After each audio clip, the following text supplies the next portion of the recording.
Yana bir mavzu, yana bir leksiya vatandaş. So'da suhbat arpsida Amerika qattiq signal berdi. Jungo besim ostida shartnoma imzolashga majbur bo'ldi. Mavzular xabar 1-22 kuni Twitter betida e'lon qilindi. Xabar bundoq boshlandi. Jungo Amerika suhbati boshlanishdan burungi sezguli bir paytda Amerika Qo'shma Shtatlarining davlat ishlar kotibi Mike Pompeo Davos iqtisod munbirida pozitsiyasi qattiq nutq so'zlab, davlat ishlar kotibi garchi suhbatga umidvor qaraydiganligini bildirsimi, bu nutqida Amerika Qo'shma Shtatlarining prezidentining avvalgi ifoda bildirishi bilan birdek bo'lsa-mu, lekin Jungoni tanqidlashda davlat ishlar kotibi Mike Pompeo qattiq pozitsiyasini ifodalash bilan bu qatimgi suhbatga ko'lanka tashladi. Reuters agentligining 1-22 kuni Davosdan bergan xabar Amerika Qo'shma Shtatlarining davlat ishlar kotibi Mike Pompeo 1-22 kuni Davos iqtisod munbirida nutq so'zlab bundoq ko'rsatdi. Yaqinda o'tkazilgan Jungo Amerika savdo suhbatida yaxshi natijalar yaratilganligi to'g'risida umidvormiz. İki devlet o'rtasida darajadan tashqari cho'ng davlatlar to'qinishi yuz berishdan saqlanishga bo'ladi. Lekin shart shuki, Jungo hukumati odil, echivitilgan savdo va aqli mulk huquqini qo'llash prinsiplarini qabul qilish kerak.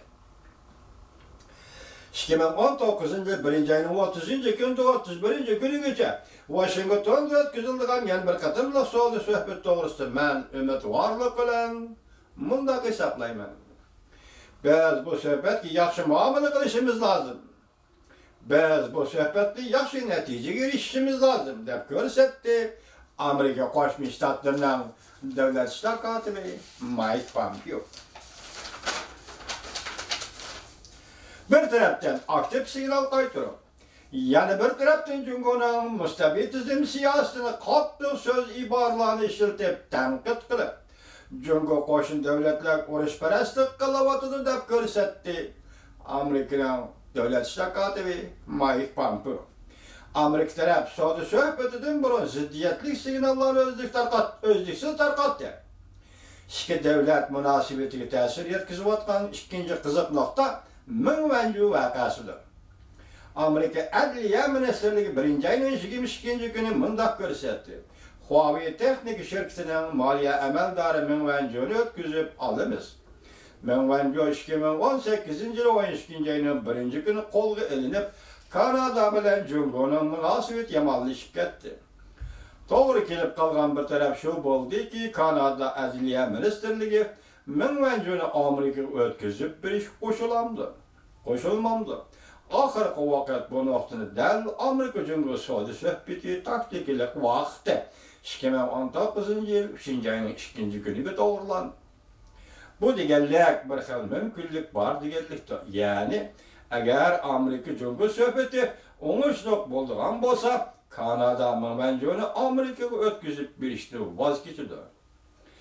Agar Amerika Jungo suhbati buzilib ketsa, undaqda Kanada nayt erar tanlashga duch keladi. Ko'rdingizmi? Demak, bu yerda hozir Ming Wanzhou voqeasi vatandosh ikki davlat o'rtasida savdo suhbatiga munosib bu gapni siz biz emas hozir Jungoning o'zining to'g'ri Twitter da'vatidir.